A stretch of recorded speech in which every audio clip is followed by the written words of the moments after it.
नमस्कार साथियों, मेरा नाम है आर.के. सिंह। संस्कृति आईएएस के प्लेसेस इन न्यूज़ प्रोग्राम में आप सभी का स्वागत है।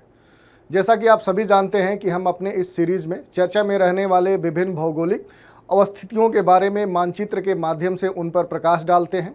इसी श्रृंखला के क्रम में आज हम बात करने वाले हैं जिस प्लेस की, वो है इंडोनेशिया का सुलावेसी आइलैंड का जो रुवांग पर्वत है। इस पर्वत के बारे में हम बात करेंगे क्योंकि हाल ही में ये चर्चाओं में बना हुआ है। चर्चा में रहने के पीछे जो प्रमुख कारण है वो है यहाँ पर हाल ही में ज्वालामुखी विस्फोट देखे गए हैं, जिसके बाद से ये जो रुवांग माउंटेन है ये खासे चर्चाओं में बना हुआ है। तो आज इसी से जुड़े हुए या इस क्षेत्र से जुड़े हुए जो महत्वपूर्ण बातें होंगी उन पर हम संक्षिप्त रूप से मानचित्र के माध्यम से बात करने वाले हैं। तो देख लेते हैं सबसे पहले जो रुवांग पर्वत है ये आजकल सुर्खियों में क्यों बना हुआ है। तो बात करें तो न्यूज है, Indonesia Ruang mountain spew fiery lava thousands of feet into the night sky, tsunami alert raised. यानी कहने का मतलब क्या है कि जो इंडोनेशिया का जो उत्तरी सुलावेसी आइलैंड है, जो द्वीप है, वहीं पर जो रुवांग पर्वत अवस्थित है, यहाँ पर क्या है कि बड़े स्तर पे ज्वालामुखी विस्फोट देखने को मिले हैं और जिसका परिणाम हुआ कि इस क्षेत्र में हजारों फीट ऊंचे उग्र लावा के एक तरह से बादल यहाँ पर घिर आए हैं। और विस्फोट के बाद क्या है कि यहाँ पर सुनामी अलर्ट भी, यानी सुनामी की चेतावनी भी जारी की गई है, जिसके बाद से जो इंडोनेशिया का ये द्वीप है और इसी के साथ जो ये रुवांग पर्वत है, ये दोनों चर्चाओं में बने हुए हैं। और इसी कारण से ये हमारे एग्ज़ाम्स के दृष्टिकोण से देखें तो काफ़ी महत्वपूर्ण हो जाता है। तो आज इनसे जुड़े हुए जो महत्वपूर्ण बातें हैं उन पर हम प्रकाश डालेंगे।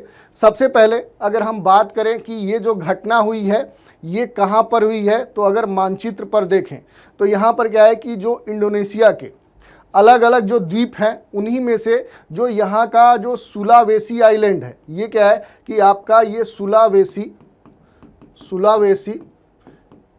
द्वीप है।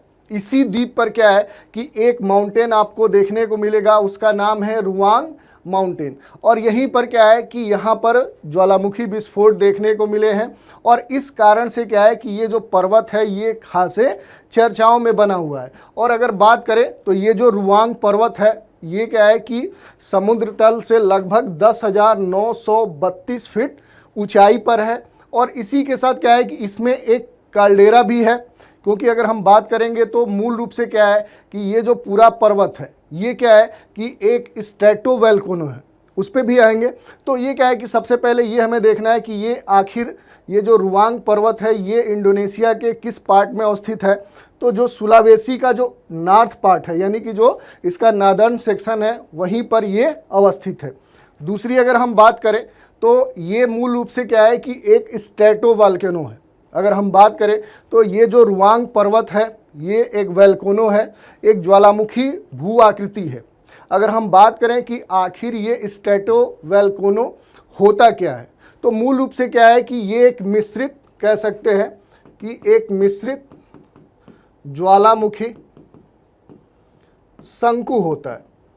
अगर इसके विशेषताओं की बात करें तो जहां सामान्य स्तर पे जो ज्वालामुखी होते हैं, जो सपाट होते हैं, उसके ठीक विपरीत अगर इसकी बात करें तो ये क्या होता है कि ये तीव्र ढाल वाला होता है। ये क्या होता है कि ये काफ़ी ऊंचाई वाला होता है। खड़े ढाल के साथ क्या है कि मूल रूप से ये कोन के आकार में होता है। किस आकार में होता है, तो शंकु के आकार में होता है। दूसरी अगर बात करें तो जो सबडक्शन जोन होता है, यानी कि जहाँ पर अलग अलग प्लेटें एक दूसरे के समीप आती हैं, टकराती हैं, और उनमें से जो अधिक घनत्व वाली जो भारी प्लेट होती है उसका क्षेपण होता है, सबडक्शन होता है। तो इस प्रकार के सक्रिय या एक्टिव जो कह सकते हैं कि वोल्केनिक वाले जो क्षेत्र होते हैं वहाँ पर जो वोल्केनो अवस्थित होते हैं उनको क्या है कि स्ट्रेटोवोल्केनो हम बोलते हैं।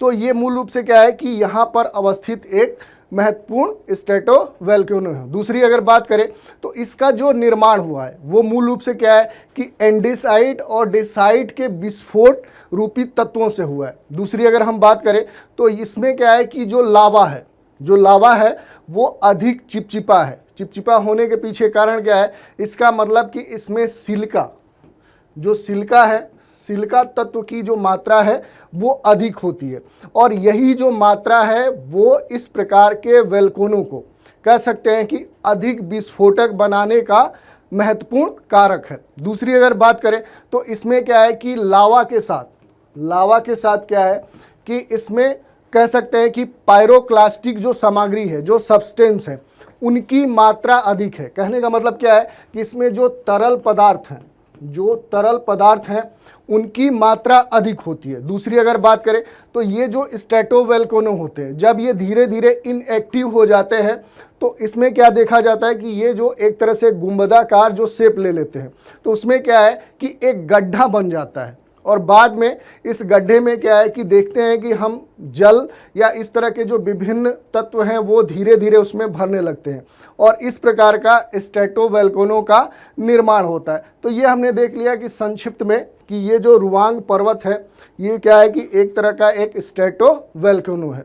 अब हम बात करेंगे कि मूल रूप से जो ये रुवांग पर्वत है इसका जो संबंध है वो कहाँ से है, तो वो मूल रूप से इंडोनेशिया से है।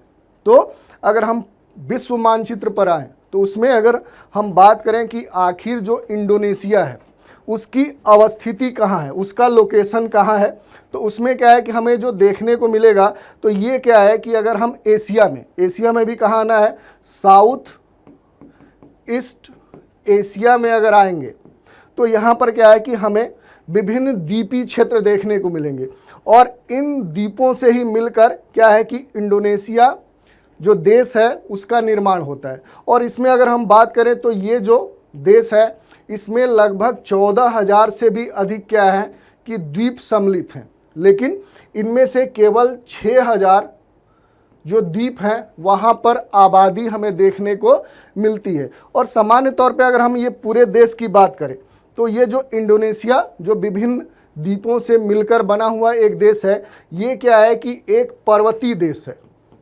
मूल रूप से अगर हम देखें तो इसके अधिकांश जो क्षेत्र हैं वो पर्वतीय हैं, तो इस आधार पर इसको हम एक पर्वतीय देश का भी दर्जा दे सकते हैं। और यहाँ एक महत्वपूर्ण बात देखने वाली है कि इस क्षेत्र में आएंगे तो ये क्या है कि ये इंडोनेशिया के विभिन्न द्वीप हैं। यहाँ पर आप देखेंगे तो एक महत्वपूर्ण अक्षांश रेखा भी यहीं से गुजर रही है, यानी कि जो इक्वेटर है 0 डिग्री जो अक्षांश रेखा है जिसको हम क्या बोलते हैं, विषुवत रेखा या भूमध्य रेखा बोलते हैं, वो क्या है कि यहीं से गुजर रही है। और इसमें आप देखेंगे तो अलग अलग जो द्वीप हैं इंडोनेशिया के, जो बड़े द्वीप हैं अगर उनकी हम बात करें तो इधर क्या है कि सुमात्रा है, इधर आपको जावा द्वीप देखने को मिलेगा, इधर आएंगे तो बोर्नियो देखने को मिलेगा, फिर सुलावेसी, और फिर जो यहाँ पर वेस्ट न्यू गिनी जो इसका द्वीप है ये बड़े द्वीप है। इनमें से क्या है कि जो बड़े द्वीप हैं उन द्वीपों में से क्या है कि एक जावा बड़ा जो द्वीप है वहाँ से क्या है कि ये इक्वेटर नहीं गुजरती है, बल्कि क्या है कि इसके अलावा जितने बड़े द्वीप हैं, जैसे अगर हम बात करें तो ये सुमात्रा द्वीप है, यहाँ पर क्या है कि बोर्नियो द्वीप जिसको हम कालीमंटन द्वीप बोलते हैं, और इधर क्या है कि सुलावेसी, और इधर पश्चिमी न्यू गिनी जो इसका द्वीप है, इन सभी बड़े द्वीपों से क्या है कि ये विषुवत रेखा गुजरती है। तो ये भी हमारे लिए महत्वपूर्ण है। इसी के साथ अगर हम बात करें इस पूरे क्षेत्र में अगर हम आएंगे तो ये क्या है कि ये इसका एक पॉलिटिकल मैप है। इसमें भी क्या है कि बहुत सारे, जैसा कि हमने बताया कि लगभग 14,000 इस इंडोनेशिया जो देश है इसमें द्वीप शामिल है, जिसमें से जो महत्वपूर्ण बड़े द्वीप है जो अक्सर चर्चाओं में बने होते हैं, अगर उनकी हम बात करें तो इधर क्या है कि आपको देखने को जो द्वीप मिलेगा वो सुमात्रा द्वीप है। ये कौन सा द्वीप है, तो ये आपका सुमात्रा द्वीप है। इसके अगर साउथ ईस्ट में आएंगे तो हमें यहाँ पर क्या है कि जावा द्वीप देखने को मिलेगा। फिर क्या है कि इधर आएंगे तो बाली हमें देखने को मिलेगा, जो कि क्या है कि टूरिज्म के लिए विश्व स्तर पे प्रसिद्ध है। फिर उसके आगे आएंगे तो इधर हमको तिमोर देखने को मिलेगा, और फिर इसके अगर हम ईस्ट में आएंगे यानी कि सुमात्रा के ईस्ट में आएंगे तो यहीं पर क्या है कि बोर्नियो द्वीप देखने को मिलेगा। जो ये द्वीप है इस पर क्या है कि कई देशों के कह सकते हैं कि उनका प्रभुत्व है। जैसे अगर बात करें तो यहाँ पर क्या है कि मलेशिया, बोर्नियो और इंडोनेशिया जो ये है, इन तीनों के यहाँ पर प्रभुत्व स्थापित है। लेकिन जिस क्षेत्र पर हम बात करें कि इंडोनेशिया का प्रभुत्व है उसको सामान्य तौर पे क्या है कि कालीमंटन बोला जाता है।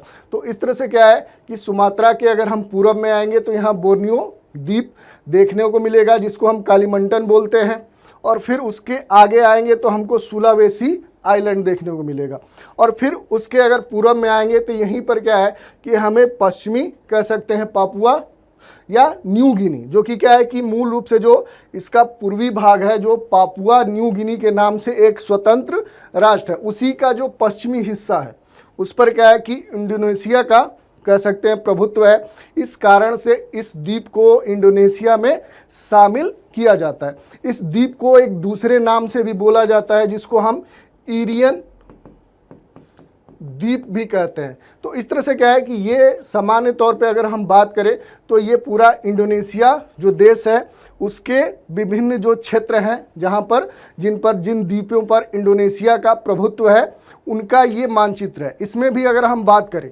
तो जो इंडोनेशिया है इसकी जो राजधानी है वो जकार्ता है। ये जो राजधानी है ये कहाँ हमें देखने को मिलेगी, तो इसका जो जावा द्वीप है, जावा द्वीप के पश्चिमी भाग में आएंगे तो इसकी राजधानी हमें जकार्ता देखने को मिलेगी। ये यहाँ का एक महत्वपूर्ण कह सकते हैं शहर है। और जो जावा आइलैंड है इसको क्या है कि इंडोनेशिया का हृदय स्थल भी कहा जाता है, हार्टलैंड बोला जाता है, क्योंकि यहाँ पर अगर देखें तो घनी आबादी है। अगर वनस्पति के दृष्टिकोण से देखें तो ये सघन वनस्पति यहाँ देखने को मिलती है। यहाँ पर बड़े स्तर पे इंडस्ट्री डेवलप हुई है, या जो विकास प्रक्रिया है वो सबसे अधिक इंडोनेशिया में इसी द्वीप पर देखने को मिलती है। इसलिए जो जावा द्वीप है वो इंडोनेशिया का सबसे महत्वपूर्ण द्वीप है। इसी के साथ अगर बात करें तो इसकी जो जनसंख्या है वो 25 करोड़ से भी अधिक है। यहाँ जो भाषाएं बोली जाती हैं अगर उनकी हम बात करें तो विभिन्न प्रकार की भाषाएं यहाँ पर बोली जाती हैं। जैसे अगर बात करें तो बहासा है, इंडोनेशियन है, डच है, अंग्रेजी है, तो ये विभिन्न भाषाएं बोली जाती हैं। और यहाँ पर अगर हम रिलीजन की बात करें तो अलग अलग धर्म के लोग यहाँ रहते हैं।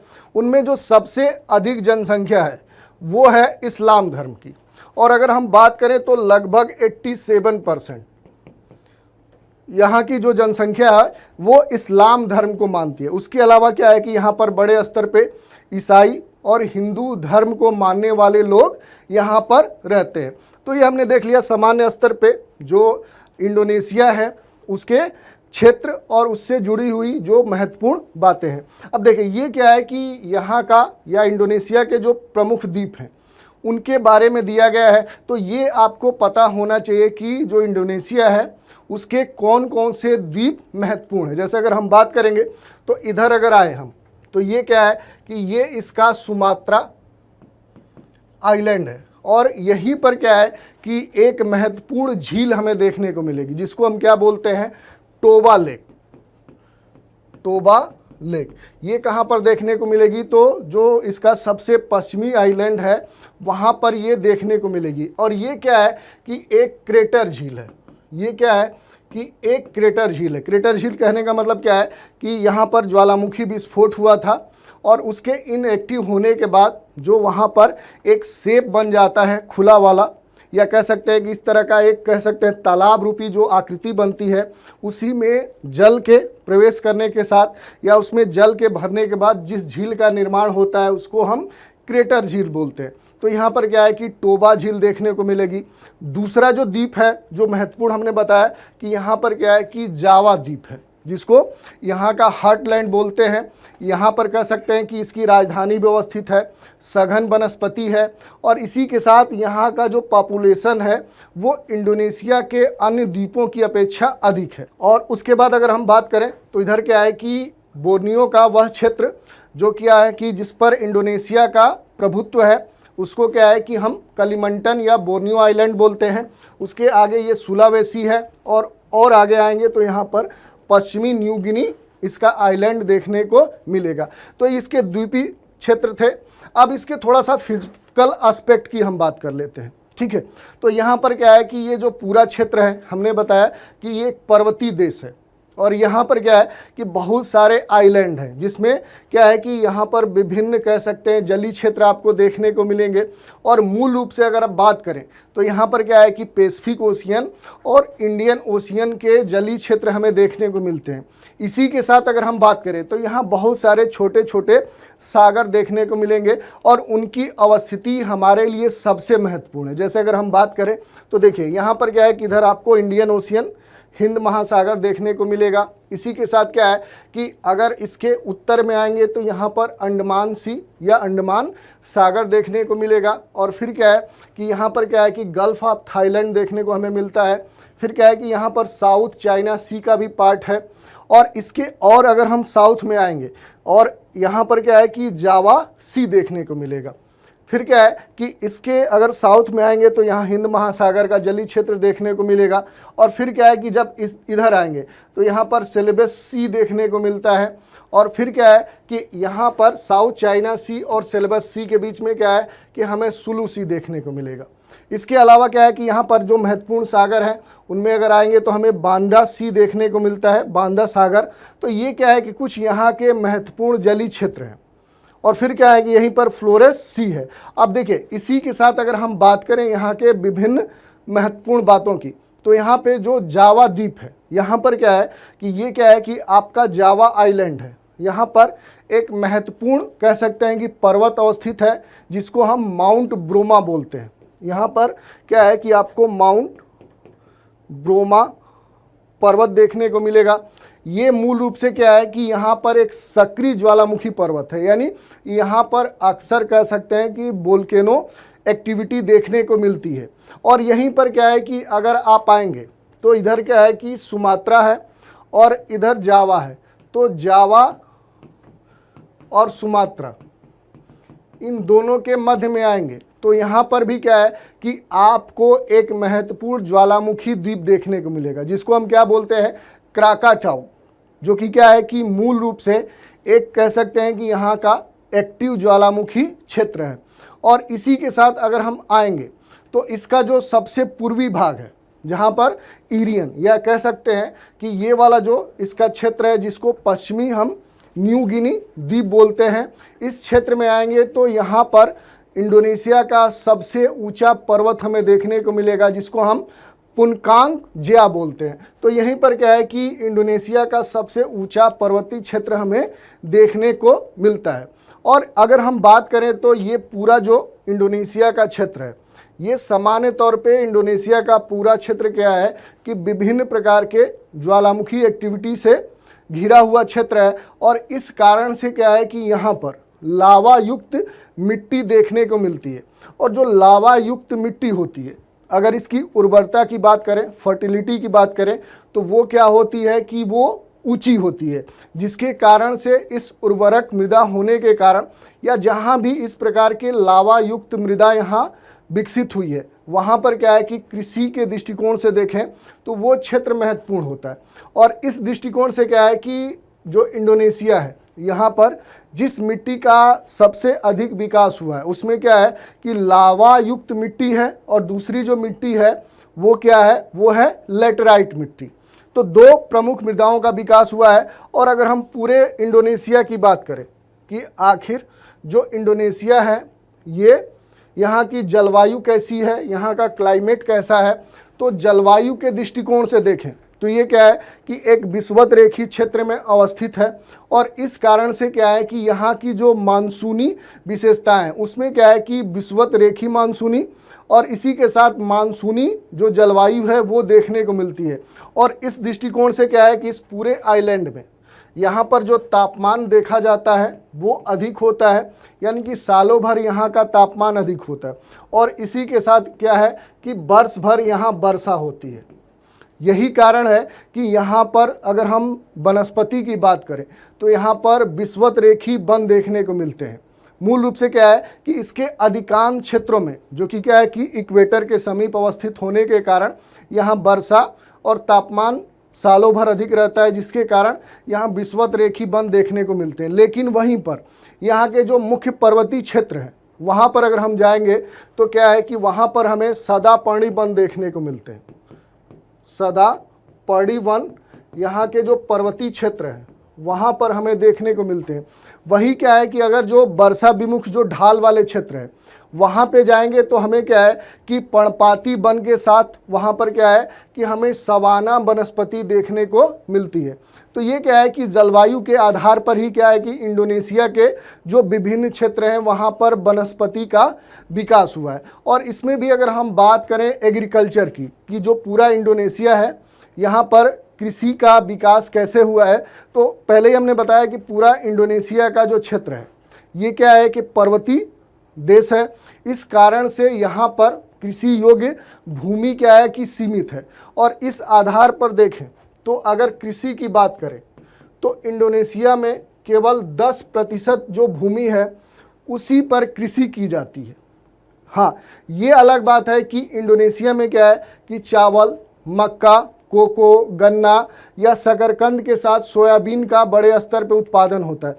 हाँ, इस मामले में क्या है कि अगर रबड़ की बात करें तो रबड़ के क्षेत्र में अगर देखें तो जो इंडोनेशिया है वो रबड़ का एक बड़ा उत्पादक है। उसमें भी क्या है कि यहाँ का जो सुमात्रा द्वीप है और इसी के साथ जो कलिमंटन है या कह सकते हैं कि जो बोर्नियो द्वीप है, ये क्या है कि सुमात्रा के साथ जो बोर्नियो आइलैंड है यहाँ पर क्या है कि बड़े स्तर पे रबड़ का उत्पादन होता है। और अगर हम बात करें नारियल की, अगर पूरे इंडोनेशिया में अगर नारियल की बात करें, क्योंकि नारियल के उत्पादन में अगर हम बात करें तो जो इंडोनेशिया है, इंडोनेशिया का क्या है कि सेकेंड पोजीशन है, यानी कि नारियल के प्रोडक्शन में ये सेकेंड लार्जेस्ट कंट्री है। और इसी के साथ अगर बात करें सिनकोना की, अगर हम सिनकोना की बात करें तो सिनकोना का क्या है कि विश्व स्तर पे या वैश्विक स्तर पे जो इंडोनेशिया है वो सर्वोच्च उत्पादक है। और यहाँ पर भी क्या है कि अगर हम इंडोनेशिया में आएंगे तो यहाँ पर जो जावा आइलैंड है, ये जावा आइलैंड के जो बांडुंग क्षेत्र है यहाँ से विश्व स्तर पे यहाँ पर सिनकोना का निर्यात किया जाता है, जिसके कारण से क्या है कि यहाँ पर जो बांडुंग है, जो शहर है, जो तटीय क्षेत्र है, वो क्या है कि वैश्विक स्तर पे प्रसिद्ध है। तो ये हमने देख लिया कि मूल रूप से क्या है कि जो विभिन्न यहाँ की फिजिकल विशेषताएं हैं। इसमें अगर हम खनिज की बात करें कि इंडोनेशिया अगर खनिज संसाधन के दृष्टिकोण से देखें तो यहाँ पर विभिन्न प्रकार के खनिज हमें देखने को मिलते हैं, जिसमें क्या है कि महत्वपूर्ण जो है उसमें क्या है कि बॉक्साइट है, निकिल है, तांबा है, कोयला है, सोना है, चांदी है। और इसी के साथ क्या है कि यहाँ पर पेट्रोलियम और प्राकृतिक गैस जो संसाधन है वो भी प्रचुर मात्रा में हमें देखने को मिलते हैं। इसके साथ अगर बात करें इंडस्ट्री की तो मूल रूप से क्या है कि इसके बहुत सारे ऐसे द्वीप हैं जो आज भी पिछड़े हुए हैं, लेकिन यहाँ पर जो जावा द्वीप है इसकी अगर अब बात करें तो ये इंडस्ट्री के पर्सपेक्टिव में सबसे डेवलप इसका द्वीप है। यहाँ पर जावा द्वीप पे जाएंगे तो यहाँ पर जो इसकी राजधानी जकार्ता है, और दूसरा क्या है कि यहाँ पर जो सुराबिया है ये इसके दो महत्वपूर्ण नगर हैं जो अगर इंडस्ट्री के दृष्टिकोण से देखें तो सबसे बड़े स्तर पे क्या है ये डेवलप है। और यहीं पर जो इसका बाली द्वीप है, अगर हम बाली द्वीप की बात करें तो ये क्या है कि पर्यटन या टूरिज्म के दृष्टिकोण से इंडोनेशिया का सबसे समृद्ध क्षेत्र है। तो ये हमने देख लिया कि जो इंडोनेशिया के जो विभिन्न क्षेत्र हैं जो कि क्या है कि काफ़ी महत्वपूर्ण है, उनके विभिन्न महत्व देख सकते हैं। इसके साथ अगर जनसंख्या की बात करें कि आखिर पॉपुलेशन के दृष्टिकोण से जो इंडोनेशिया है इसका कौन सा क्षेत्र सबसे समृद्ध है, तो यहाँ पर हमने बताया कि 14,000 से अधिक द्वीप हैं, लेकिन मात्र 6,000 ऐसे द्वीप हैं जहाँ पर आबादी देखने को मिलती है। उसमें भी क्या है कि यहाँ पर जो जावा द्वीप है ये यहाँ का सबसे अधिक जनसंख्या वाला द्वीप है। इसके बाद क्या है कि इधर जो बोर्नियो आइलैंड है, जो सुमात्रा है, यहाँ पर भी जो जनसंख्या है वो अपेक्षाकृत अन्य द्वीपों से अधिक है। इसमें भी अगर हम बात करें जो ये बोर्नियो द्वीप है, यहाँ पर जो लोग रहते हैं उनको डयाक बोलते हैं, DAYAK, डयाक।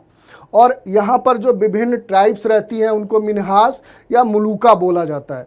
तो ये भी आपके लिए महत्वपूर्ण है। इसके साथ अगर हम बात करें तो क्या है कि यहाँ बहुत सारे हमें स्टेट देखने को मिल सकते हैं, जल संधि हमें देखने को मिल सकती है। जैसे अगर हम देखें तो यहाँ पर एक जल संधि हमें देखने को मिलती है जिसका नाम है स्टेट ऑफ मलक्का, यानी कि मलक्का जल संधि।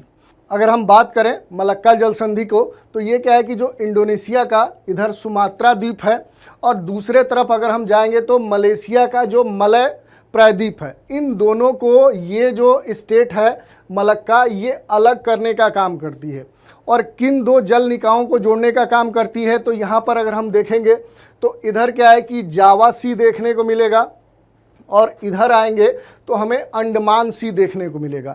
तो इन दो जल निकायों को क्या है कि ये स्टेट ऑफ मलक्का जोड़ने का काम करती है। दूसरी अगर बात करें तो यहाँ पर दूसरी जो जल संधि हमें देखने को मिलेगी वो हमें देखने को मिलेगी सुंडा। जो सुंडा जल संधि है ये क्या है कि जो इंडोनेशिया के ये जो दो द्वीप हैं, एक कौन सा है तो इधर सुमात्रा है और दूसरी तरफ क्या है कि ये इसका जो द्वीप है वो है जावा। तो इन दो द्वीपों को अलग करने का काम क्या करती है, तो यहाँ पर ये सुंडा जल संधि काम करती है। और अगर सुंडा जल संधि की बात करें कि ये किन दो जल निकायों को जोड़ने का काम करती है, तो इधर आएंगे तो इंडियन ओशियन है और इधर आएंगे तो जावा सी है। तो इन दो जल निकायों यानी कि हिंद महासागर को जावा सागर से जोड़ने का काम कौन करती है, तो वो सुंडा जल संधि करती है। तीसरी यहाँ पर एक जल संधि है जिसको हम बोलते हैं मकस्सर जल संधि। ठीक है, ये कहाँ हमें देखने को मिलेगी, तो हम अगर बोर्नियो आइलैंड पे आएंगे, यहाँ पर देखिए ये क्या है कि कलिमंटन जो द्वीप है और इसी के पूरब में आएंगे तो ये हमें मकस्सर जल संधि देखने को मिलेगी। ये क्या करती है कि बोर्नियो आइलैंड को इधर जो कह सकते हैं कि यहाँ पर जो सुलावेसी जो आइलैंड है, इन दोनों को ये अलग करती है जल संधि और किन दो जल निकायों को जोड़ने का काम करती है, तो इधर आएंगे तो ये जावा सी है और इधर आएंगे तो ये सेलेबस सी है। तो इन दो सागरों को, जावा सी को सेलेबस सी से क्या करती है कि ये मकस्सर जो जल संधि है ये जोड़ने का काम करती है। और इसी के साथ अगर यहाँ पर आएंगे तो हमें ग्रेट चैनल देखने को मिलेगा। ग्रेट चैनल क्या करता है, तो जो इंडोनेशिया का जो सुमात्रा द्वीप है इसको जो ग्रेट निकोबार द्वीप समूह है उससे अलग करने का काम करता है। तो यहाँ पर जो महत्वपूर्ण जल डमरू मध्य थे, जो जल संधियाँ थी, उनके बारे में हमने देख लिया। इसी पर इस चर्चा पर एक प्रश्न देख लेते हैं। प्रश्न क्या है कि निम्नलिखित कथनों पर विचार कीजिए। इंडोनेशिया विश्व में सिनकोना का दूसरा सबसे बड़ा उत्पादक देश है। दूसरा कथन है टोबा झील एक क्रेटर झील का उदाहरण है जो इंडोनेशिया के जावा द्वीप पर अवस्थित है। तीसरा कथन है इंडोनेशिया के सुमात्रा द्वीप पर रुवांग पर्वत अवस्थित है। और चौथा कथन है मलक्का जल संधि जावा सागर को अंडमान सागर से जोड़ती है। फिर पूछा जा रहा है कि उपर्युक्त में से कितने कथन सही है। पहला विकल्प है केवल एक कथन, बी है केवल दो कथन, सी है केवल तीन कथन और डी है सभी चारों कथन। तो आज की चर्चा पर इन प्रश्नों के उत्तर आप दे सकते हैं। तो आज के इस सेशन में इतना ही। नए सेशन में एक नए अवस्थिति के साथ फिर मिलेंगे। तो आज आप हमारे साथ बने रहें, इसके लिए धन्यवाद।